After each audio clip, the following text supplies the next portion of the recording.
Today, we are dealing with the case of Lori Vallow and Chad Daybell, one of the most bizarre cases of our time involving a religious cult. 5 deaths, 2 missing persons, and many questions. The story begins in San Bernardino, California. Lori Daybell, also known as Lori Vallow Daybell, was born on June 26, 1973, as Lori Noreen Cox. Her parents are Janice Lee Cox and Barry Lynn Cox. There was nothing special or unusual about Lori's childhood. In 1992, at the age of 19, she married Nelson Yans, a young man she was with in high school. However, their happy marriage didn't last long, and they divorced after about a year. 2 years later, she remarried a man named William LaJoya in 1995. Things went well. They had a child, a boy named Colby Ryan. They were together for 3 years, but in 1998, Lori divorced William. After another 3 years, she married for the 3rd time, this time to a man named Joseph Anthony Ryan in 2001. Later, they had a child, a girl named Tylee Ryan. However, this marriage did not last long, and in 2004, Lori and Joseph divorced. It did not start well, as after Lori told her brother Alex that Ryan had abused and mistreated her, Alex attacked Joseph and threatened to kill him. This led to Alex being sentenced to 90 days in jail and 5 years probation. Lori was an attractive woman and had charm, but her sense of adventure and enthusiasm knew no bounds, and she was often disappointed. In 2005, Lori was single again, and although she had 2 children, she only cared for one, Tylee. In 2005, she met another man named Charles Vallow. Charles was a hardworking, tall, and handsome man. Moreover, he was always well-dressed. He came from a large family he never forgot. He was born on August 17, 1956, in Arizona. He met Lori when he was 49, but he looked younger and more energetic. Shortly thereafter, Lori married Charles on February 24, 2006. At that time, Charles already had 2 children from a previous marriage, Nicholas and Zachary. However, that didn't stop them from bringing their big family together under one roof. Charles's children, Lori and her 2 children, began living together. This family could be described as happy in every way. Charles was a relatively successful businessman and supported his family, while Lori was not a hard worker. Although she had worked as a hairdresser before marrying Charles, she quit her job after the wedding. Their family life was sometimes a bit strange. During summer vacations, Charles' children would spend time at their house, but Charles himself was not there. He was busy with work. Lori was usually with her family or friends, and Charles's children were often only with Lori's children, Tylee and Colby. In 2014, Charles and Lori decided to adopt Charles' great-nephew, Joshua Jackson Vallow. In 2015, when they were living on the island of Kauai, Lori became fascinated with a series of books titled Standing on Sacred Grounds. By many criteria, Lori could already be considered a Mormon at this point, as she had intensely explored the religion. At a certain point, the books became as essential to her as air, and she became almost obsessed with them. These books were written by a religious author named Chad Daybell, and from that moment on, she never forgot his name. In 2016, Lori's fascination with religious books grew even stronger. One day in the fall of 2018, she and her friend Melanie attended an event called Preparing a People. It was a religious event where Lori met Chad Daybell. According to her friend Melanie, Chad told Lori at the end of the weekend that he and she had been married in their past 7 lives. The two began texting after the event, and it didn't take long for passion to ignite. A few weeks later, when Charles was on a business trip, Lori invited Chad to her home. However, there was no hot night, as Lori had also invited her friend Melanie and a few other followers of Chad's ideas, and they all discussed the deep secrets of God. Chad kept his eye on Lori that evening and often put her in the spotlight. Chad Daybell was a strange man. He was born on August 11, 1968, and grew up in Provo, his hometown in Utah County. As a teenager, he met Tamara, and they got married 2 years later.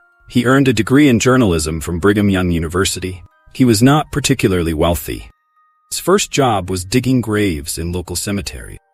This changed in 2004 when Chad founded his own company, a publishing house called Spring Creek Books. Chad had published over 25 of his books, half of which were the books Lori later became obsessed with. He moved his family to Rexburg. Incidentally, he and Tamara had 5 children and claimed that the Lord had commanded him to do so. Chad divided all people into people of light and people of darkness, categorizing them into levels and stages. He believed that the dark people came from this earth, but were followers of Satan, while those he considered people of light were followers of Jesus Christ. Chad told Lori that evening when she invited him to visit that he believed she was an eternal being who had lived 21 lives, 5 of which were on planet Earth, the same number of lives as him. Lori not only believed him but was also thrilled and fascinated by it. She was obsessed with her new life purpose and also with Chad. The two remained in constant contact after this meeting, and in October 2018, Chad contacted Lori via email to send her a map and lists of spirits of light and darkness, and to finally include her family and children in his system. So let's move to the year 2019. The Vallow family had returned from the island to Arizona 2 years earlier, and by this time, Charles and Lori's marriage had begun to slowly but surely fall apart. Lori was devoting more and more time to her religion, which had now become a kind of cult. She was increasingly withdrawing from her everyday life, becoming estranged, and her worldview became more eccentric. She was entirely consumed by the concept of light and dark people. Those she considered dark, she called zombies. She also believed she was an immortal spirit sent to lead especially protected chosen ones by God. Charles and Lori began arguing daily, and by this point, their marriage was on the brink of collapse. On January 31st, Charles was on a business trip. It was a Thursday. He had been away for a week and had not been in contact with his children for 2 days. When he arrived at the airport, he still hadn't heard from Lori and the children, and his car was missing from the parking lot where it had been parked. He took a taxi home. When he got there, he found that his keys didn't fit the lock. His belongings were in a trash can, and $35,000 was missing from his account. The man then called the police, and the officers came to his house.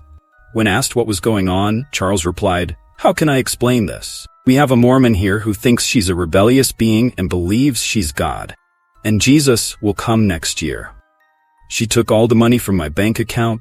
My car is gone from the airport. She took it, and basically, all the cars are gone."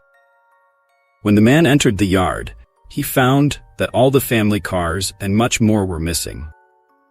Charles also told the police that his wife had threatened him, but they didn't take his words seriously. Police officers even scolded him once or twice for wasting their time. Lori disappeared for 58 days during this time. Charles filed for divorce, although he feared for his life and that Lori would put them in danger, and the police didn't want to get involved. Indeed, she returned to Hawaii with her daughter Tylee and stayed there for almost 2 months. Now let's move on to the next part of the story. On July 11, 2019, in the early morning hours, a man called 911 and reported that he had killed a man. This man was Alex Cox, Lori's brother, and he had killed Lori's husband, Charles. At that time, Lori was driving Joshua to school while her brother Alex and her daughter Tylee were at home. Charles arrived at this time. According to Alex, Charles approached the house in a fit of rage, and while Tylee went to get a baseball bat, an argument broke out between Alex and Charles. Tylee returned with the bat, but Charles grabbed it from her and hit Alex on the head. Alex then took the gun and shot him several times in the chest. Charles died in the living room. The police found him a few minutes later. You would think the family would be in shock, but no.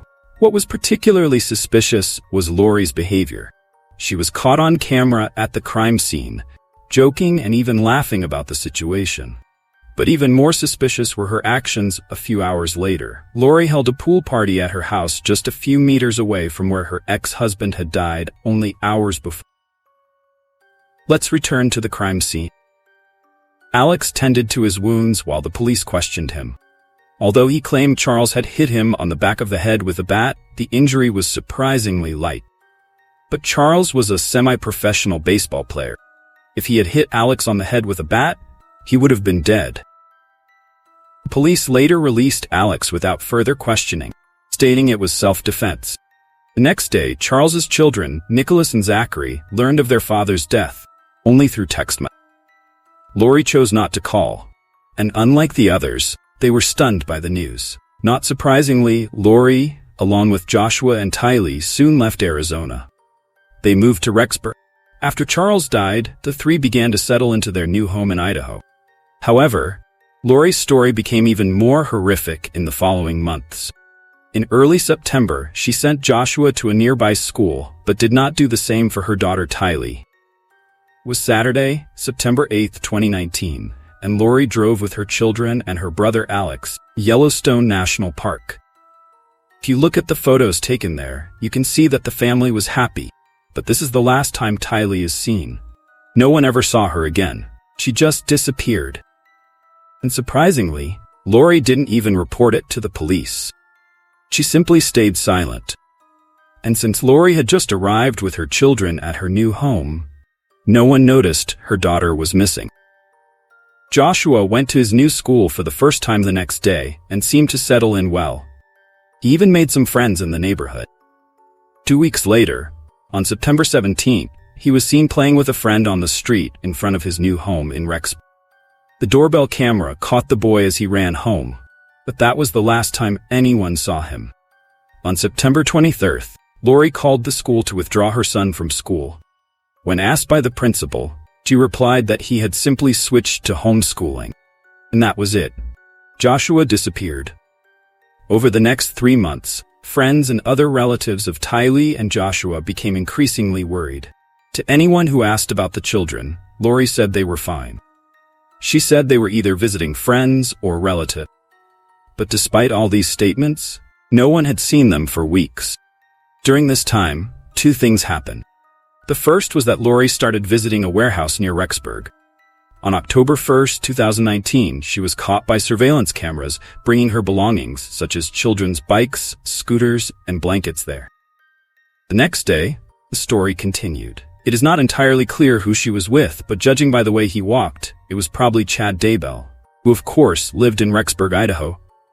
In total, Lori, her brother Alex, and Chad visited the warehouse 9 times in October, and once more in November. The second event, however, was far more eerie. On October 9th, Chad's wife Tamara was unloading groceries from her car in the driveway. At that moment, a masked man with a paintball gun approached her. When she turned to look at him, he opened fire. The woman started screaming and called Chad for help, and the attacker immediately ran away. Tamara then wrote on her Facebook page, "Something very strange happened, and I want you all to know and be careful. I drove up to the house and parked in the front driveway. As I was getting the bags out of the back of the car, suddenly, a man with a ski mask and a paintball gun was behind my car. He shot several times at me. I have no idea what his motive was. He didn't say anything, although I asked him several times what he intended." Tamara had been through a tough time. This attack clearly frightened her, but that wasn't the worst part because, 10 days later, Chad called 911 to report that Tamara had died. Apparently, she died in her sleep in their house. Investigators visited the apartment and deemed the death natural. However, when they offered to perform an autopsy, Chad hesitantly refused. The investigators found this reaction strange, but accepted his refusal without further questioning. Let's summarize this part of the story. We have Lori Vallow with her husband and 2 children. The husband is now dead, and the children are missing. We also have Chad Daybell and his wife, Tamara. Tamara is now also dead. It all seems a bit suspicious, doesn't it? All these murders, the disappearance of children, what's going on? What are Lori and Chad planning? Just 2 weeks after Tamara's death, Chad and Lori flew to Hawaii and got married there. From that moment on, Lori Vallow became Lori Daybell. Suspicion grew. The media began to slowly focus on the events in both families, while the police quietly watched from a distance. During their honeymoon, and even after their return to Rexburg, Chad and Lori began lying to the public. Chad said Lori never had children, and Lori said her daughter Tylee had died several years earlier. At the same time, on November 26th, the police decided to search Lori's house. The officers arrived and asked if they could see Joshua. Lori replied that he wasn't home. He had returned to Arizona with her friend Melanie. Just a few hours later, the Idaho police contacted the Arizona police and began working with them. When Melanie was asked about Joshua's whereabouts, she was surprised and said she hadn't seen the boy in weeks. She also told them that Lori and Chad had recently called and lied to her by staging a scene as if Joshua had been with them at the time. The police returned the next day with a search warrant for Lori's house, but Lori was no longer there, and neither was Chad. The newlyweds had flown to Hawaii. They remained silent whenever they came under the media spotlight. The police officially reported the two children missing. Authorities searched Chad's house with a warrant, seizing his computers, phones, and magazines, and demanded Lori bring Tylee and Joshua to the station within 5 days. Otherwise, she would be arrested. Lori's brother Alex also mysteriously died on December 12th. Amidst all these strange events, probable cause of death was a blood clot, or as some investigators would call it, natural death. Lori's time was up, but she didn't hand over Tylee or Joshua to the authorities. She remained silent, and the children's whereabouts remained unknown. On February 20th, 2020, Lori was finally arrested and jailed. The most important questions remained unanswered. Where are the children? Where could they be? And who was responsible for their disappearance? Family and friends felt the process was moving very slowly. Although all leads pointed to Chad and Lori, Chad was still at large as there was no solid evidence of his guilt. Long and arduous months passed. On June 9th, 7 a.m., the Rexburg police were at Chad's front door. They had another search warrant for the house. Just a few hours later, investigators discovered something gruesome: unidentified human remains in the middle of the property. A few days later, the medical examiner confirmed that the remains belonged to Tylee and Joshua. The question of the children's disappearance was finally answered. Tylee's family was inconsolable. During those long months, they had hoped nothing terrible had happened to the children, but the truth was shocking. Around 11 a.m. on the day the remains were discovered, Chad Daybell was arrested as he tried to flee. He didn't get far. He was apprehended about a mile from his house. He was taken to the Fremont County Jail, where he was charged with 2 felonies: concealing a crime and tampering with evidence. His trial is yet to take place. This story continues. Lori and Chad are still behind bars, awaiting their trial. Although the police said they should be charged with first-degree murder, they were initially held on much lesser charges. By the way, Lori's brother, Alex Cox, would also be in jail if he were still alive. Investigators found that on the day Tylee was last seen in the national park, Alex returned to Lori's house at 2:40 a.m. and stayed there until early morning before heading to Chad's house and staying there for 2 hours. The coordinates also showed that Alex was at Chad's house again after Joshua's disappearance. After the children disappeared, several witnesses reported that Lori began referring to the children as zombies, those she considered dark and followers of Satan. Lori and Chad seemed captivated by the ideas of their religious cult. They were in love, and when two monsters meet, unfortunately, nothing good can be expected. Investigations suggest Lori ordered her brother Alex to kill her husband Charles because she was fed up with him. Tylee witnessed Charles's death, so she was not meant to live. Joshua was not Lori's biological son, though she no longer cared for him. And Chad killed his wife Tamara when he met Lori and fell in love with her.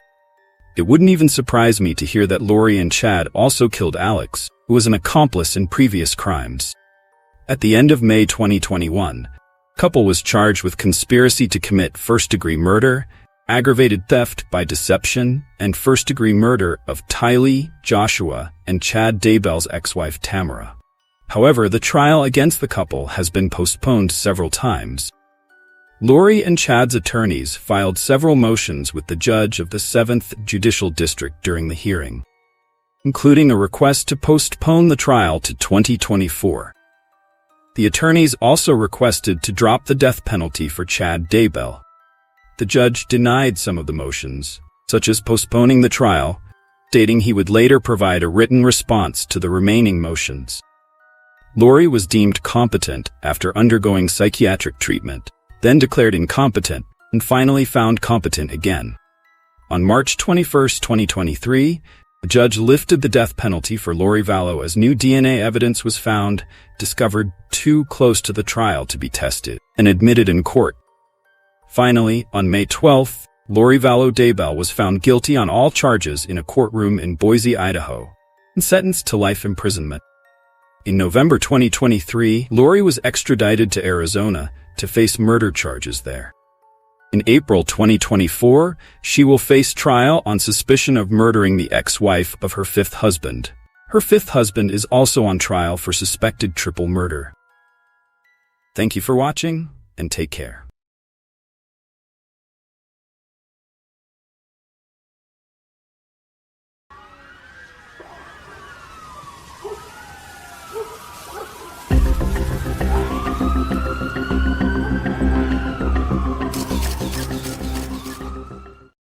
Some people hide their dark sides so well that you can live next to violent criminals for years without realizing it.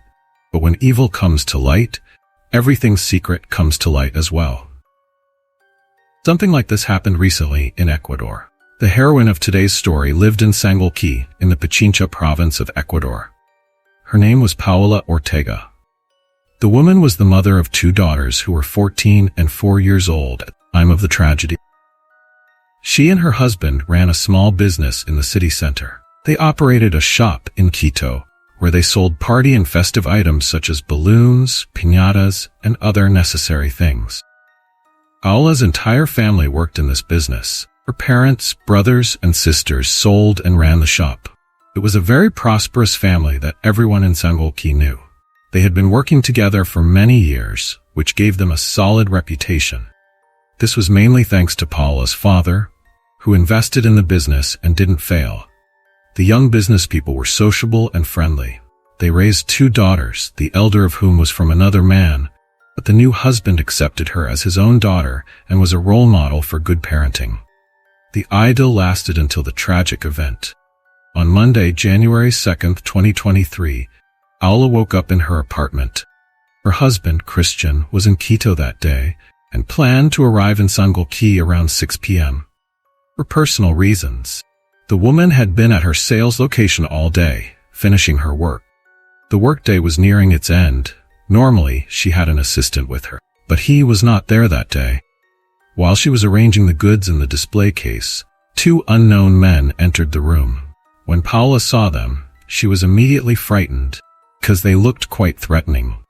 She felt they had come to kill her. One of the men approached the cash register and began speaking to Paola. He said he wanted to buy inflatable balloons for an upcoming child's birthday party. It was obvious he was trying to deceive his victim, as the other man was near the door, looking around attentively.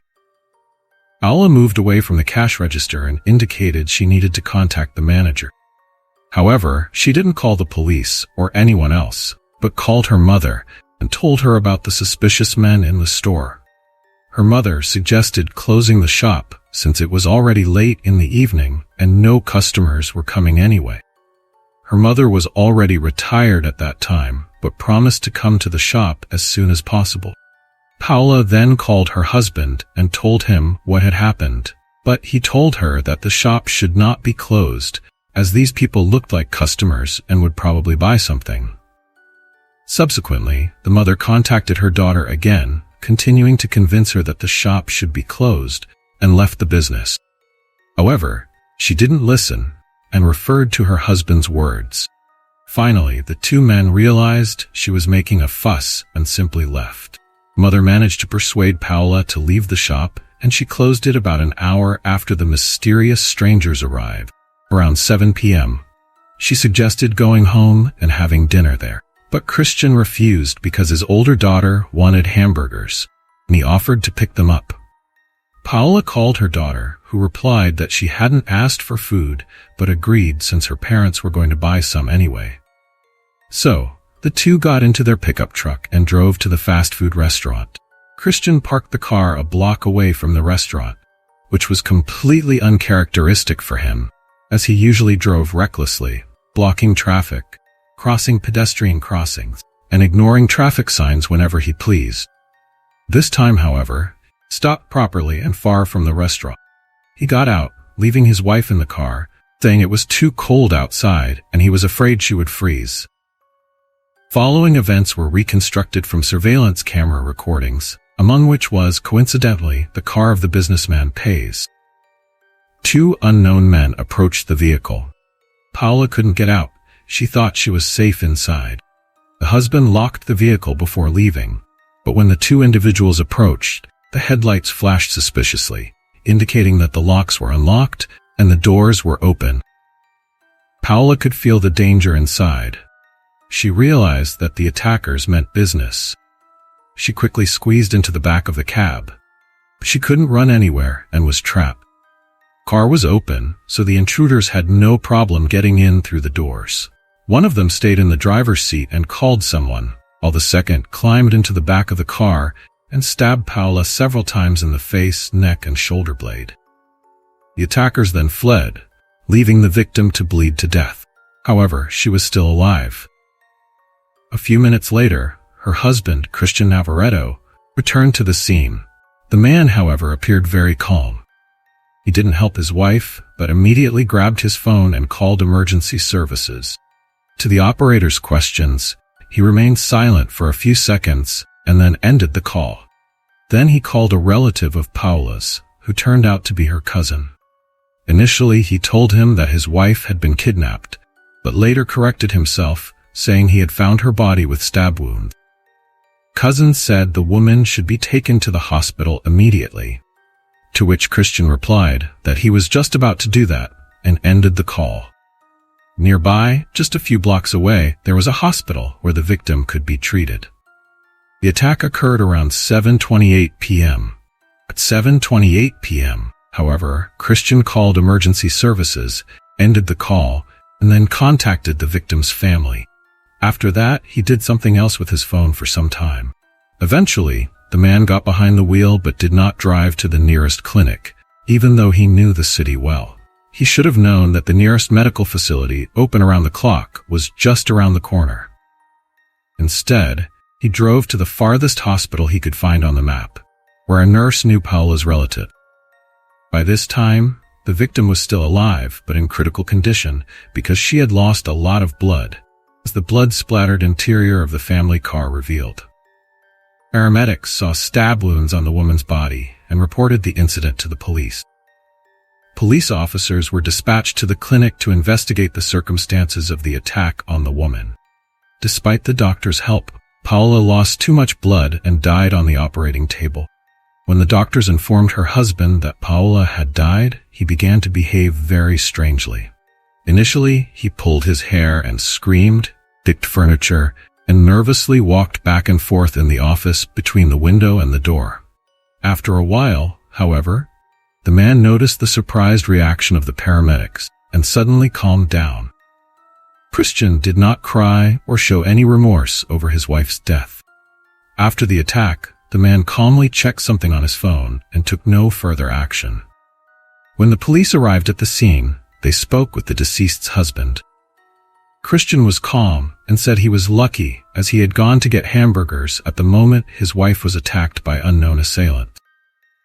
According to him, she was clearly the victim of a robbery, as several valuables were missing. Christian stated that he had left the car locked and that Paula had refused to go with him because it was quite cold and she was tired. When the man returned, he found his wife injured and the car unlocked, whereupon he immediately contacted the emergency services and took his wife to the hospital. At this point, he was not suspected of being involved in the incident. Everyone knew the couple as respectable people who had been together for many years and had raised 2 daughters. Christian was always very close to his wife, his daughters, and his entire family. There were hundreds of photos of the young couple's happy faces in various moments. It all seemed like a true idyll and an exemplary life. However, the police first had to check the people who had last been in contact with the victim of the attack. They naturally decided to start with the husband. Investigators traveled to the restaurant where Christian said he had gone at the time of the attack. Fortunately, there were surveillance cameras, and the police officers requested access to the footage. After reviewing the footage, the investigators initially suspected the man was involved in the incident. Christian said he had locked the car and gone to get food, that he had supposedly left the engine running so his wife wouldn't freeze. However, the footage showed that as soon as he was in the restaurant, took his car key out and unlocked the doors. This was not a casual gesture, but as if he had deliberately planned everything so he was not out of the car's control system range, still far enough away not to arouse suspicion. Criminals immediately jumped into the open car. It was as if they were waiting for his signal, and they acted too coherently. As soon as the locks were unlocked, the attackers were already near their target, and none of this seemed like a coincidence. Even Christian's behavior after finding his injured wife seemed too strange. The man hadn't even tried to help her. He had hesitated for a long time before taking her to a clinic, to the farthest one. Seemed as if the man had an interest in his wife's death. After examining the scene, the forensic scientists took the victim's body to the lab for analysis. Forensic experts found 11 stab wounds on her body, most of them on the neck. This damaged major arteries, which, combined with the long wait for help, led to the woman's death. If the husband had immediately notified the emergency services about the attack, and if the doctors had arrived quickly on the scene, or if they had taken her to the nearest clinic, Paula's chances of survival would have been quite high. It looked as if the victim's husband had carefully planned the whole thing. Parked the car behind the dumpsters so it would not be visible in the neighboring streets. The perpetrators obviously knew Paula would be there and would not be seen in such a secluded place. The only problem was that they did not notice the cameras on the building, which recorded the crime scene and all their actions. Less than 24 hours after the attackers had stabbed their victim, police began considering her husband the main suspect. In the coffee shop's video footage, it was clearly seen how he went to the window and unlocked the car. At the same time, in the footage of the camera that recorded the vehicle, a headlight could be seen. This confirmed the suspicion of law enforcement that Paola had not opened the door for the attackers herself, rather her husband. The incident was initially classified as a failed robbery attempt, but nothing was missing from the couple's car. Christian told the police that his wife had been robbed of a gold chain and that the robbers had also taken $600 from her. These claims proved false. Quickly, suspicion arose that this event was a carefully planned murder. Therefore, on January 3, 2023, Christian Navarrete was arrested. The man was suspected of being involved in the attack on his wife. From the beginning, he denied any involvement in the incident and accused the police officers of not even looking for other possible suspects, focusing all their attention on him. However, investigators were certain of his involvement. Only the motive for the attack had yet to be determined. The police confiscated the man's phone for examination. Police officers were outraged by Christian's behavior in a critical situation. Instead of helping his wife and calling for help, he obviously deliberately stalled for time.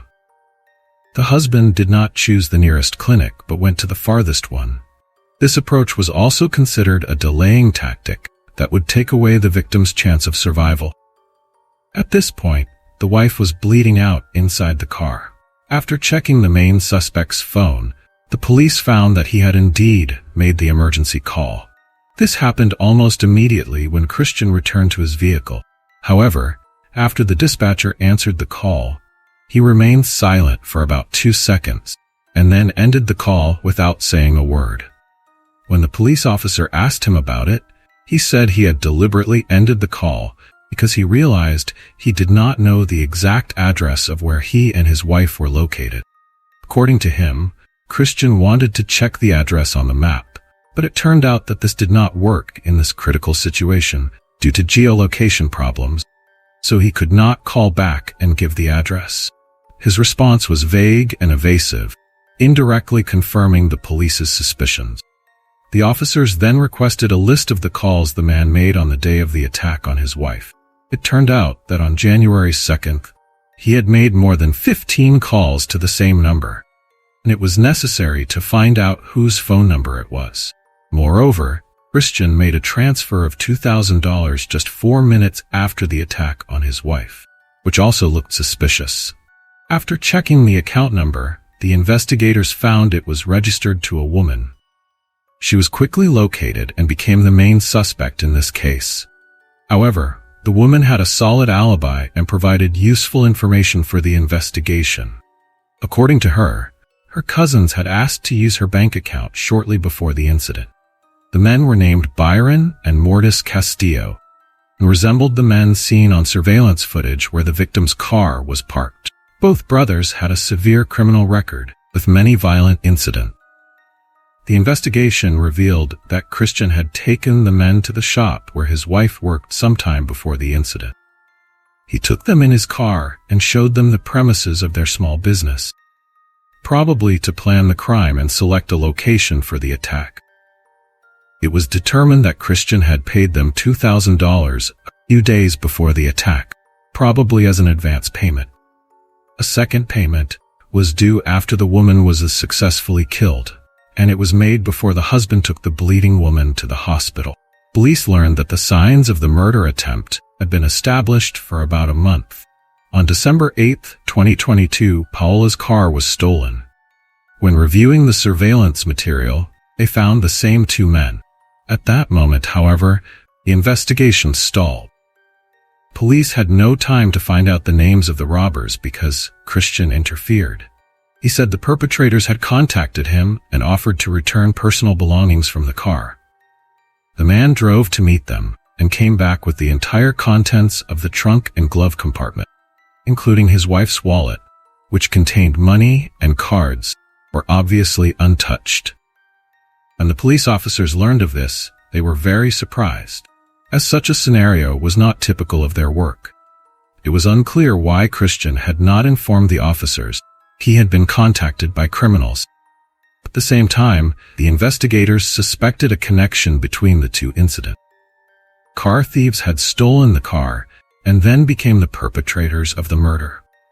Christian was aware that he was only one step away from prison and came up with a new story. He had to somehow justify the fact that he had met the criminals.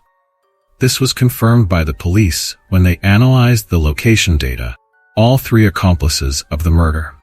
The investigation revealed that all three had met several times shortly before the crime.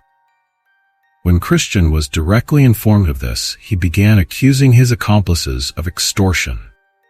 According to him, the family made good money, supported by their own business, and the Castillo brothers were representatives of organized crime. Therefore, they demanded monthly protection payments from Christian and his wife, and threatened to burn down their business if they refused to pay. The main suspect admitted that he had paid them protection money shortly before his wife's murder. Christian was forced to cooperate with them because they promised to harm his relatives. He didn't pay. However, he did not pay in time, so the attack on his wife is proof of the criminal's seriousness. This not only explained the personal meetings with these individuals, but also the transfer of money and the fact that he took them in his car and drove them around the gift shop. Based on the information received, police arrested the perpetrators. Byron immediately confessed that he had received $2,000 from the crime's contract, but not as a monthly protection fee, but as a down payment for the murder of Paola. He also received the remaining amount after the attack. According to testimonies, the brothers used their cousin's bank account to cover their tracks. On November 29, 2023, all three involved in the murder of Paola Ortega appeared in court, where the statements of more than 60 witnesses were collected to bring to light the truth about the relationship between the spouses and other aspects of the tragedy. It turned out that Christian was not such a good husband as the victim's family thought. For years, the woman concealed that her husband had become violent in their marriage. Christian was 3 years younger than his wife. At the time of the attack, he was 31. This insignificant difference, however, was for him a reason to mock and insult her. The man constantly called his partner ugly and old, accused her of being useless, and threatened to leave her. It became known that he threatened to take away their 4-year-old daughter. She was his biological child. Older 14-year-old girl was from another man. Although Christian had actually raised both, he loved only his own daughter and wanted to take only her. In his correspondence, the man noted that he would take her to Colombia, where he would start a new life and never see Paola again. The man's neglectful behavior was evident in everything. Paola knew he had cheated on her with at least 6 different women. Nevertheless, she forgave her husband's affairs. She carefully concealed all these horrors from her family and friends, fearing her parents' wrath. Besides, she had long feared for her husband before the tragedy, because Paola's father was a pretty tough and serious man. Therefore, he had been a deterrent for Christian for a long time.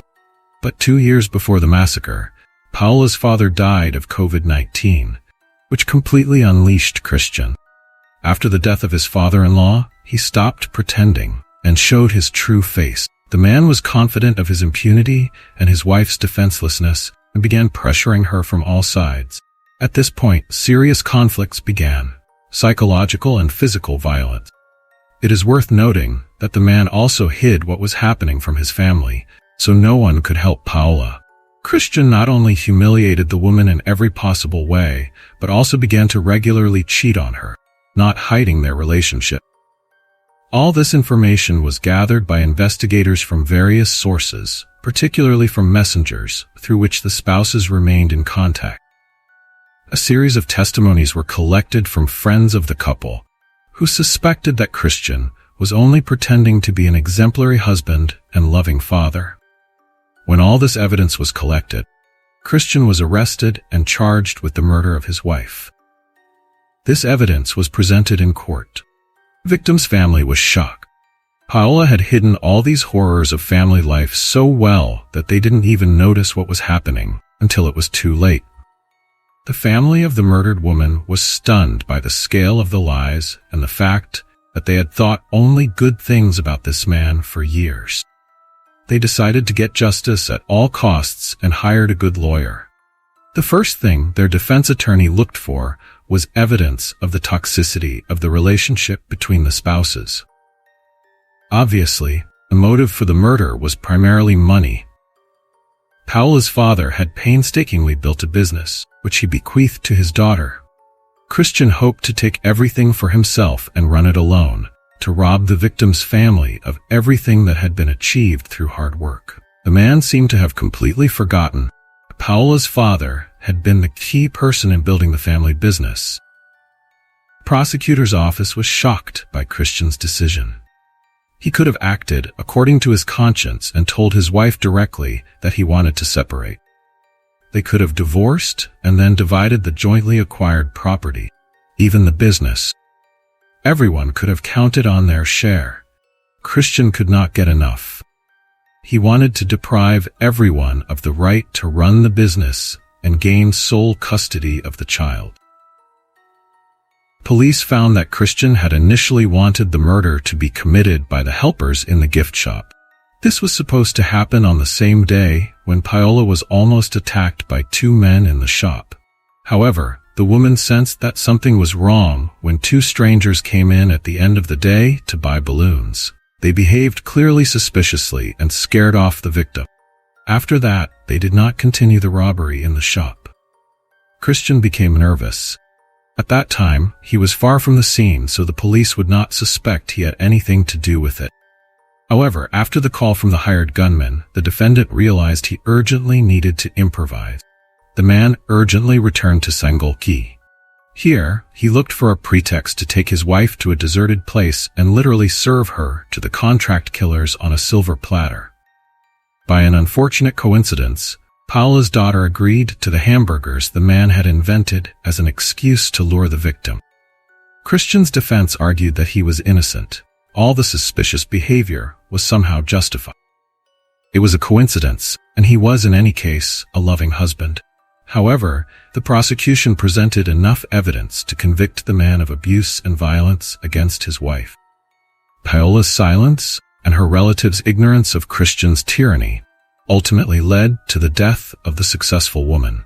Numerous recordings from various surveillance cameras, as well as the testimonies of dozens of people, helped expose the false image of the crime's contractor. During the investigation, it was suspected that Christian had psychopathic traits. The victim's sister noted that Paola's partner's behavior raised such suspicion. She confirmed that the man sometimes behaved very aggressively towards other people. The prison psychiatrist who worked with the defendant concluded that Christian's behavior after the attack on his wife was typical of people with psychopathy. According to the expert, such people have serious problems in the emotional sphere. They feel no empathy, manipulate without feeling responsibility or guilt. The psychologist suspected that there had been conflicts in the couple's marriage that led to Christian's outbursts of anger toward his wife. Despite the numerous testimonies against Christian, the trial dragged on for almost a year. The result was conclusive proof that the victim's husband and murderers had developed a plan to kill the woman. Byron became the main accomplice and also the main perpetrator as he stabbed the defenseless victim. After deliberating on the case, the jury concluded that all three were guilty. Each was sentenced to 34 years and 8 months in prison. Although the victim's family managed to achieve justice, they have not yet overcome the bitterness of the loss. The youngest daughter, who was only 4 years old at the time of her mother's murder, remembers her well and has an imaginary friend she calls Mama. For the 14-year-old girl, the incident was a severe blow. Due to the psychological shock, she even had to be hospitalized. Paola's mother blames herself, believing she was too short-sighted to see the real circumstances in her daughter's family, and didn't help Paola. Not a day went by that she didn't remember her with tears in her eyes. Thank you for watching, and take care of yourselves.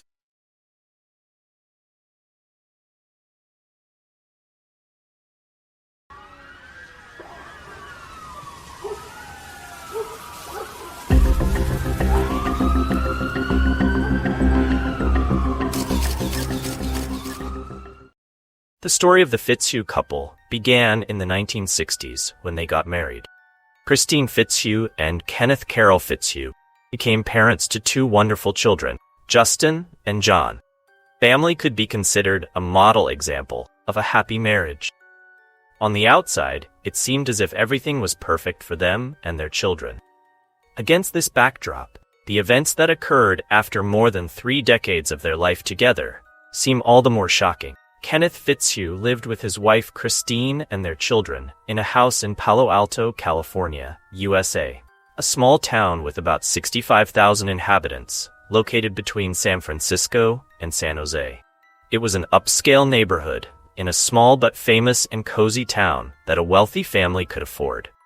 Palo Alto is the unofficial capital of Silicon Valley in America. This city is the birthplace and headquarters of many famous companies, including Hewlett-Packard, Xerox, Facebook, Apple, and Tesla. Kenneth, the husband, was involved in business and made one successful real estate deal after another. In his spare time, the man worked part-time as a paralegal. His wife was a music teacher and also socially active, often volunteering in various social movements. Her husband was charismatic, friendly, and had a good sense of humor. Christine always looked beautiful, day and night, and kept fit through regular exercise. The family led an active lifestyle and loved spending weekends outdoors where they enjoyed quad biking. Their children were grown and lived separately from them. Despite their high income, they were quite modest and never refused to help their neighbors. For example, Kenneth regularly helped many people in the neighborhood by setting up and repairing computers for free. Family idyll lasted until May 5, 2000. The day began for the Fitzhughs in the usual way. Christine woke up at 6 a.m., had a cup of coffee, and at 7 a.m., she and her husband went jogging. At 7:45 a.m., they returned, showered, and got ready for work. Christine left for the music school around 10 a.m., driving her silver BMW there. The drive to work took about 10 minutes, and classes began at 10:20 a.m. The husband left the house an hour later.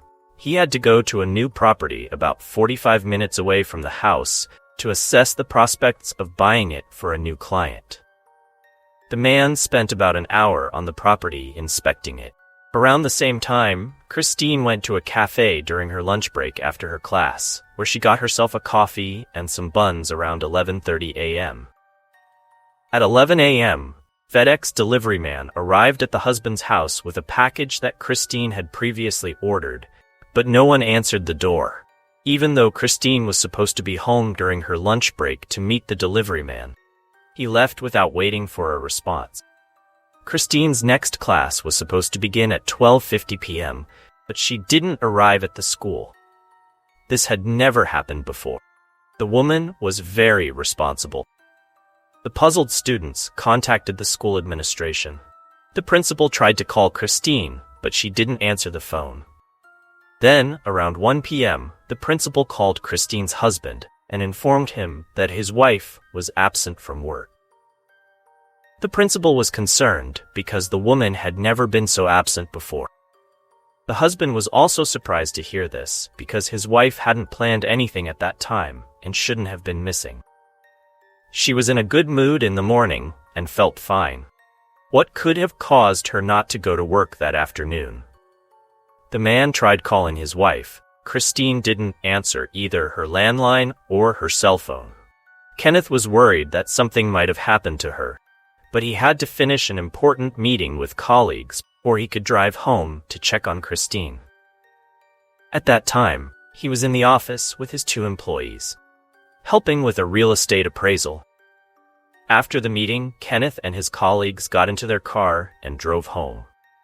They found Christine's car parked in front of the house, which meant she was home and hadn't left. The front door seemed to be open, which looked alarming since the family always locked their doors. The colleagues stayed outside while Kenneth went inside alone. He kept calling his wife's name and looking around, but Christine was nowhere to be found. The man quickly ran through the entire ground floor and noticed that the basement door was open. Kenneth looked in, then immediately ran outside and called his colleagues for help. All 3 ran in and, at his request, approached the staircase at the foot of which Christine Fitzhugh lay. The woman lay motionless, showing no signs of life, and it was suspected that she was either unconscious or already dead. The men in the house immediately called 911 to report the injured woman and request help. One employee and Kenneth went downstairs to check on the woman and then took turns performing CPR on her as instructed by the dispatch. They pronounced Christine Fitzhugh dead until paramedics arrived at the house around 1:40 p.m. By that time, police had already arrived and began examining the body and taking photos of the crime scene. The woman's body lay at the foot of the stairs, but had been turned over for first aid, as the 3 men were the last to see Christine alive, so they were immediately taken to the station for questioning. However, the husband adamantly refused to accompany the police. It took several minutes of persuasion before Kenneth agreed to testify. Nearby the body, clothes and a laundry basket were scattered, suggesting that the woman had fallen down the stairs and hit her head while bringing the laundry to the washing machine in the basement, which seemed obvious to everyone. Kenneth and 2 of his employees told a similar story. They came to the house after a call from the school principal and found the woman's body in the basement. Near the woman's head was a large pool of blood on the floor, and she had apparently hit her head on a large brass bell that was smeared with blood and lay literally just a few inches from her body in the basement. Several facts supported this version. The investigators found a half-eaten bun and a half-finished coffee on the dining table, glass of water, and some other items belonging to the deceased. It looked like she had left her things for a while doing housework. From experience, however, the police know that things are not always as obvious as they seem at first glance, and that everything must be thoroughly checked. The officers spoke with Kenneth, and the man described in detail what he had done that morning until the alarm call from the school. Everything seemed fine until the police started asking further questions about the property the businessman had inspected that morning. The man was unable to answer these questions convincingly. He couldn't even name the exact address of the property the client wanted to buy, let alone describe it. He only claimed it was about 45 minutes away from the house. This seemed suspicious enough, but Kenneth looked very depressed and upset at that point. And maybe the confusion in his statement was due to the state of shock he was in. Later, when questioned again, the man changed. He began to shout, pound his fists on the table, and generally behave violently and inappropriately. When the police asked for permission to search the house to determine if the crime was related to a robbery, Kenneth initially agreed and filled out the necessary paperwork. However, before signing, the man abruptly changed his mind and refused permission, asking for time to think. He left the police station and went outside. When he returned, he changed his mind again and signed the form authorizing the officers to conduct the search. The man walked away. Later, other police officers returning from the crime scene reported finding a pair of white sneakers and blood-stained paper towels in Kenneth's car. This information alarmed the investigators. When the officers arrived to search the house, they asked the owner about the sneakers, and the deceased's husband confirmed he had them but couldn't find them in the shoe closet. One of the officers then showed photos showing the blood-stained sneakers and bloody paper towels in the car. The man immediately became nervous. He couldn't explain why his shoes looked like that or what they were doing in the car. Kenneth suggested it looked like a robbery. Perhaps the robbers wanted to steal the sneakers. But stealing bloody sneakers to bring them into the owner's car sounds absurd, unless it's a clumsy setup. A robbery was ruled out, since there were no signs of forced entry, and nothing was stolen from the house except the sneakers. All valuables were still there. So, either the woman let her killer in voluntarily, or he was in the house before she stopped by during her lunch break and had access to the house. Doubts grew about the deceased's husband, who had no alibi at the time of Christine's death. He behaved suspiciously, and disturbing evidence was found in his car. Crime scene investigators continued to examine the crime scene for clues and discovered another oddity. A right shoe was found on the stairs, but it was on the wrong side. The police found this strange because, even if the shoe had fallen from her right foot during the fall, it should have been on the right side of the stairs, not the left. Moreover, it was in such an inconspicuous place that it couldn't have been misplaced by accident. It looked like it had been placed there for staging. The other shoe was on the floor. In the meantime, the police learned that a courier had stood in front of the house with a package around noon on that fateful day. He knocked, but no one answered the door, and he left. Courier said he hadn't heard any suspicious noises at the door. Everything was quiet and peaceful, as if no one was home, even though the woman's car was parked in the driveway. Christine thus died between 11:30 a.m. and 12:50 p.m. A few hours after the crime scene investigation, Kenneth was summoned for another interview. This time, the suspect told a new story explaining the blood on the sneakers. He justified the presence of blood on the shoes by saying that his wife had severely injured her hand in the garden a few weeks before the tragedy, when he helped her treat the wound, and that he might have stained the shoes with blood. However, Kenneth could not say how the sneakers ended up in the car, or why he had forgotten them. Regarding the bloody paper towels, he said he had wiped his hands with them, after administering first aid to his wife. They could have unknowingly ended up in the car, when the widower went to check on the dogs left in the car. Considering the circumstances and the confusion that day, he might have thrown a bloody towel into the passenger compartment and simply forgotten to throw it away later. When asked by investigators where and how exactly his wife had injured her hand in the garden so severely that she bled and stained his sneakers and the towel, the man couldn't give an answer. His new story seemed dubious. Meanwhile, the deceased's body had already been sent for autopsy. Forensic experts made some interesting observations during the examination of the body. Christine had several head injuries, 3 on the top of her head, 3 on the back of her head. Behind her right ear was a deep stab wound with a foreign object. The skull was pierced and the brain was damaged. There were traces of blows to the face and neck, and her eyes were bleeding.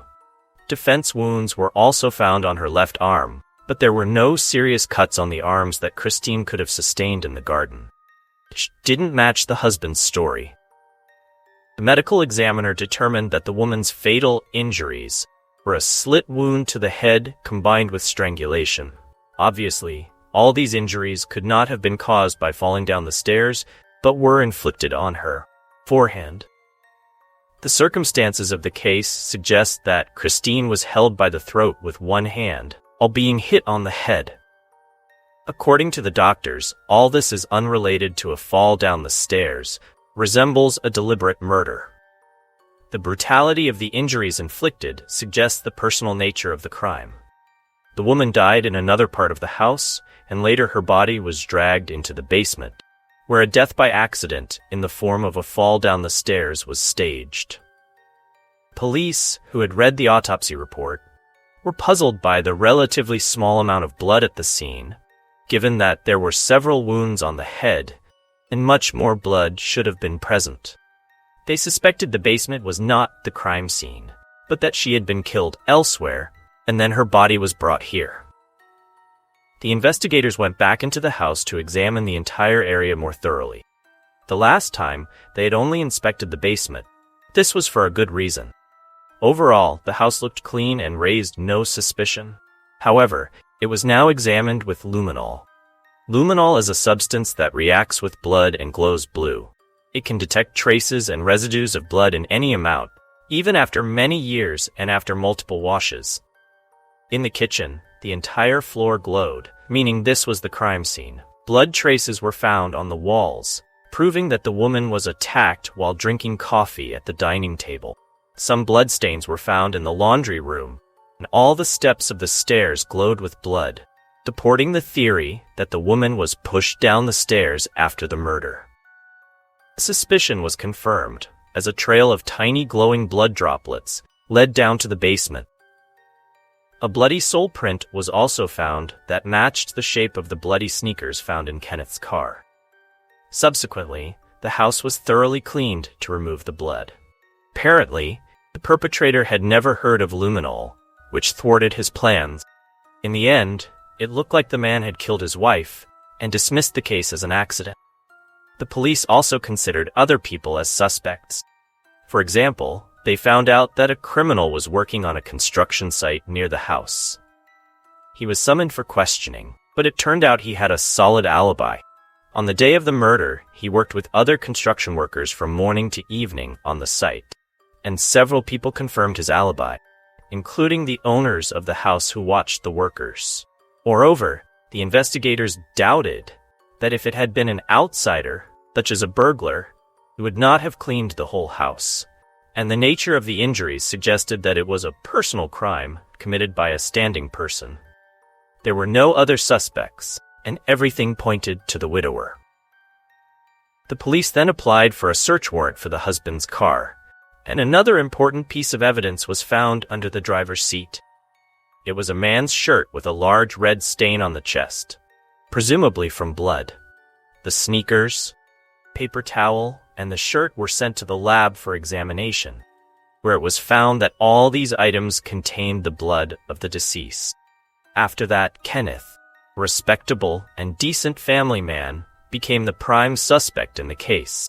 When the police officially asked him to provide an alibi for the period from 11 a.m. to 1:30 p.m., no one could ever confirm that the man was on the mentioned property that morning.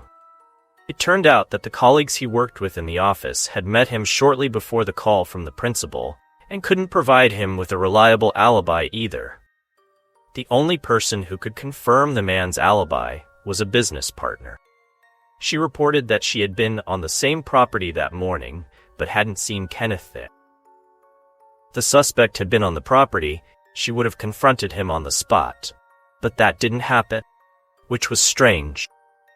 The police were certain that the dead woman's husband had not been on the property that morning, and that he had enough time to kill his wife, clean the crime scene, stage an accident, and calmly return to the office before the school principal called. A review of the widower's mobile phone showed that he was not on the property he spoke of, was near his house. In addition, the police checked Kenneth's calls that day. It turned out that he hadn't even tried to contact his wife after the call, as he had previously claimed. Investigators believed they had gathered enough evidence to charge the widower with the murder of his own wife. On May 19, 2006, the 56-year-old Kenneth Fitzhugh was arrested on suspicion of murder. He was held without bail, and his trial began in late July 2007. By this time, the prosecution had enough evidence to determine the motive. Ironically, in such a wealthy family, it was initially about money. Just a year before the bloody events, the family had gotten into financial trouble. Due to poor business decisions, Kenneth practically had no money left in his personal accounts. He couldn't even invest as he had done a few years earlier. His wife, on the other hand, had a substantial share from the real estate deals she had previously made. She also owned a lot of jewelry and valuables, not to mention a car, and of course she had taken out a life insurance policy for a considerable sum. Later, another possible motive for the murder became known, expressed by the prosecution. The deceased's eldest son, Justin, was not Kenneth's biological son. The woman became pregnant in the 1970s through an affair. Her lover was Robert Brown, once a close friend and business partner of the family. Back then, he did joint real estate deals with him. The man later developed problems with illegal substances. Despite financial support from the couple, he couldn't overcome his addiction, and they ended their friendship and partnership because the man became unreliable and dangerous. Christine also stopped communicating with him, but by then, the woman was already pregnant and didn't inform anyone. It wasn't until the court hearing that the eldest son, Justin, learned that the man who raised him was not his biological father. During the investigation, it turned out that the lover, Robert, had re-established contact with Christine only 5 months before her murder, informing her that he had overcome his addiction, had improved, loved her, and wanted to get in touch with his son. In her correspondence with him, the woman stated that she would tell her son the truth once he finished his studies. It was scheduled for May 20, 2000. Just 2 weeks earlier, Christine was brutally murdered. Robert had a reliable alibi at the time of the tragedy. He was in another city at work. As it turned out, Kenneth also did not know that he had been raising someone else's son all these years. Christine had kept a secret from him for 20 years, and this could have been the motive. The man found out about it a few weeks before the bloody events by accident when he found his wife's correspondence with her former lover. He was probably angry about this news. At the trial, the accused admitted that shortly before the incident, he had learned the truth about his wife's affair and her illegitimate son from that affair, which made him angry. The man felt betrayed and harbored a grudge against his wife. All these years, he had believed that the family friend Robert was unconventional, as Christine had convinced him, even during their earlier friendship. It turned out that this was only necessary so that Kenneth would allow his wife to meet with him regularly without his personal presence, and so he wouldn't be jealous of his wife. They took advantage of this opportunity. Kenneth denied he had killed his wife out of jealousy. The man claimed he had considered a divorce, but would never have resorted to such extreme measures.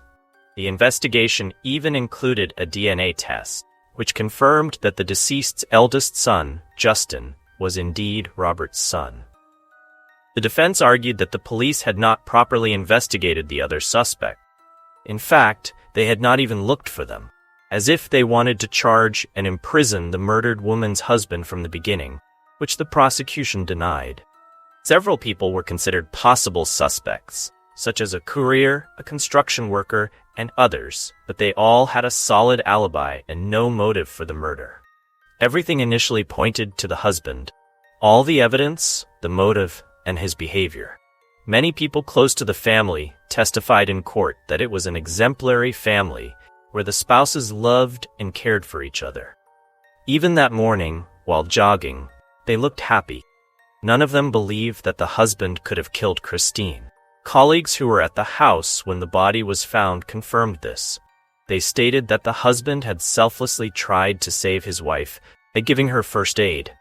This was very different from the actions of a criminal who wanted his wife's death.